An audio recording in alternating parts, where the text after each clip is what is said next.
Today my life as a content creator. Dahil nga walang pasok at holiday.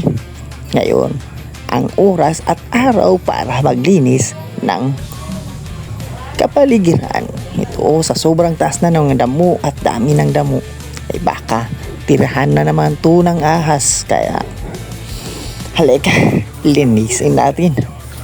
Ay, kakapagod maglinis ng mga ganitong sobrang dami ng damo. Tataas pa.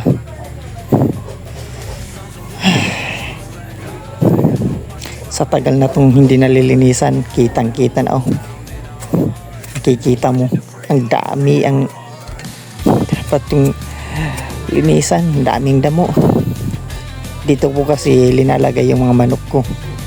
Parang masukal na sa sobrang dami ng damo, kaya inano ko na lang habang wala tayong pasok. Kaya pagbalik natin ng trabaho ay hindi na naman ito matatrabaho, hindi na ito malilinisan. Kaya habang walang pasok, maglinis tayo. Yung gamit ko pala niyan nabili ko lang din sa online. Parang mas mabilis pa kaysa sa bulo or pala.